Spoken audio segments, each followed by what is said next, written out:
Okay, Bismillahirrahmanirrahim. Assalamualaikum warahmatullahi wabarakatuh. Today I want to explain a video on this extra exercise note, which is chapter 0, starting from the definition of absolute value.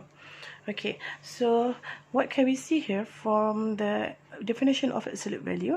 The absolute value of a real number a is denoted by absolute value of a is defined as follows. So a is more equal to 0, a should be positive, then modulus a is equal to a. And it said that if a is negative, then modulus a is actually minus a. Okay, actually, you already know this property. It said that if absolute value a, if you have absolute value a,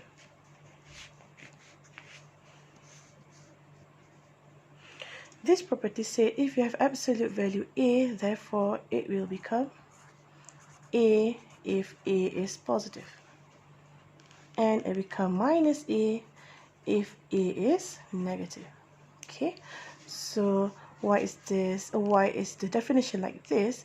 What you learned up to now is if you have modulus 2, for example, the answer for modulus 2 will be 2, right? But if you have modulus minus 2, you will give the same answer. The answer is equal to 2.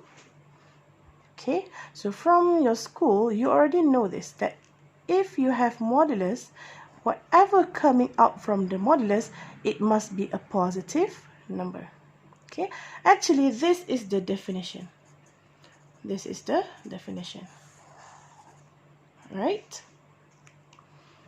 So what's happening here? Let us see the first one. What's happening here?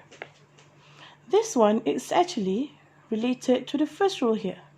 Modulus a will become a if a is positive. So now modulus a, what is your a now? Your a is 2, right? So when a is 2, meaning that a is more equal to 0. Your a now is positive. If a is positive, therefore modulus a will become a. If a is positive, therefore modulus a, which is 2, will become a, which is 2. That's why you got this answer. Okay, how about the next one here? It said that if modulus a, okay, let's focus here.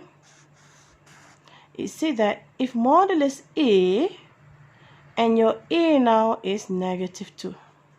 Your a now is negative 2, meaning that your a now is less than 0. It said that if your a is negative, therefore modulus a will become negative a. If a is negative, therefore modulus a will become negative a. Can you see? Therefore, negative, negative, you'll get the answer positive. That's why the definition is like this. That's why the answer will always be positive. Okay, let's continue with the radical. The radical is the property of the nth root. Okay, so what do we know about the property of nth root? It said that if you have nth root of a times b, you can split them to become nth root a and nth root b. The second property is if you have a over b under the nth root, therefore you can split them up in numerator and also denominator. How about the third properties? Okay, the third properties is if you have nth root and all of them are mth root, therefore you can just multiply them together. Okay, why it becomes like this? Because let's focus here. Nth root of a is actually a to the power of 1 over m. Everything is to the mth root, therefore everything is to the power of 1 over m.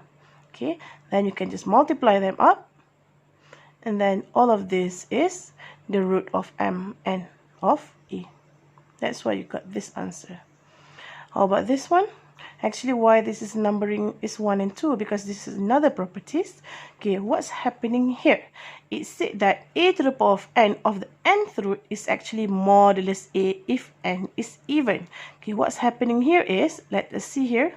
If a, you have a to the power of n of the nth root. Okay, this is what's happening there. Okay, so it said that this is an, and the root is actually 1 over n.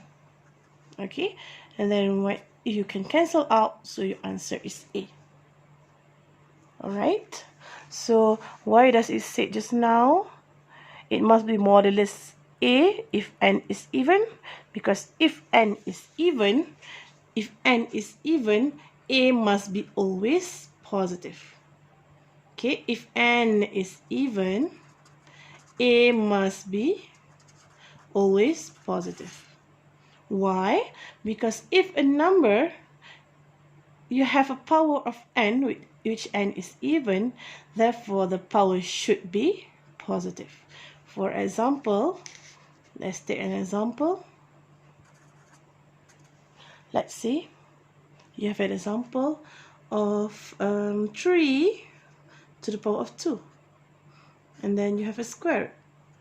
Okay, 3 to the power of 2 is 9, right? And then when you have a root 9, it becomes 3. The answer will be always positive. Okay, let's take another value. What if you have negative 3 to the power of 2 and root 2? Okay, let's see here. Negative 3 to the power of 2 is 9. And then the square root of 9 is 3. Can you see? Therefore, if you have an nth power and n is even, therefore your answer A must be always positive. Okay, what happens if n is odd? If n is odd,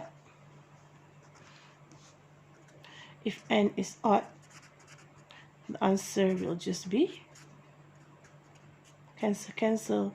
The answer will just be A. Okay, so you're not bound to take care of the answer. It should not be always positive as just now when n is even.